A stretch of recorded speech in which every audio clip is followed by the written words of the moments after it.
Hele hele.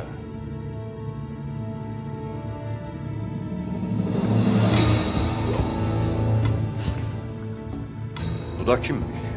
Selcan, Gündoğdu'nun avradı. Gündoğdu'nun gözden çıkardığı avradı bana mı satarsın ne yüz? Noyan, Gündoğdu bunu bırakmayacaktır.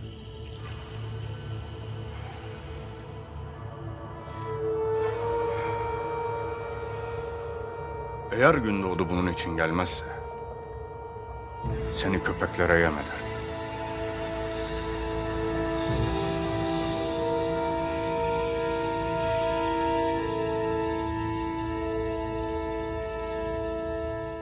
Yine başına yıkılan Moğol iti Noyan sen misin?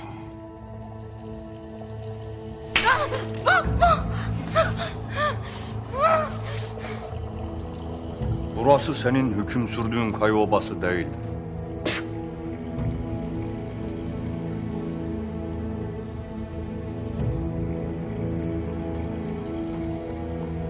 Götürün şu kancayı.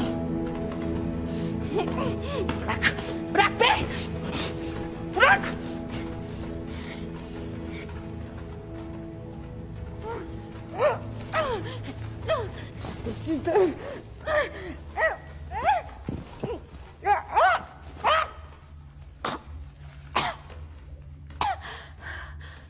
Hamza'yı sorardın Noyan.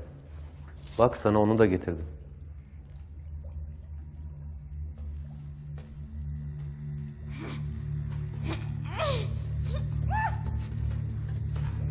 Gel hele gel benim sadık nökerim. Gel gel.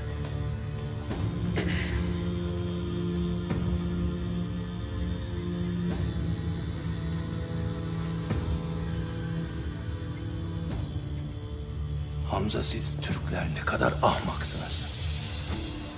Elini kolunu sallayan obanızdan kaçar.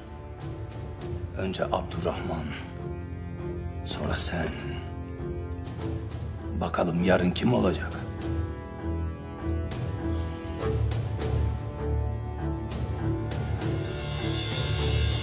Niye sizin için savaştığımı düşünürsünüz Tavut?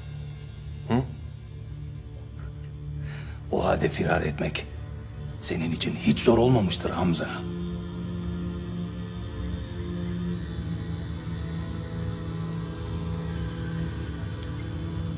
Anlat hele Hamza. Nasıl başardın kaçmayı? Merak ederim.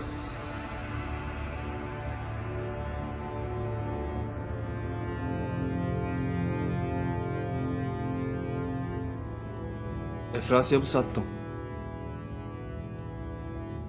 Gündoğdu'ya Efrazyab'ın hain olduğunu söyledim.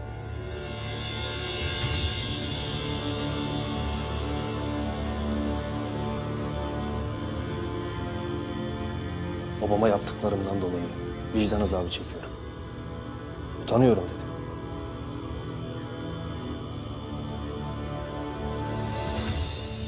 Bana son bir şans ver ki Noyan'ın kellesini sana getireyim dedim.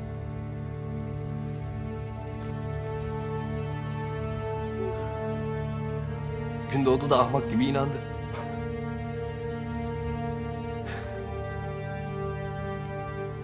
Şimdi dört gözle senin kelleni bekler. Aferin Hamza, aferin. Senin gibi bir nökere yakışanı yaptın. Aferin.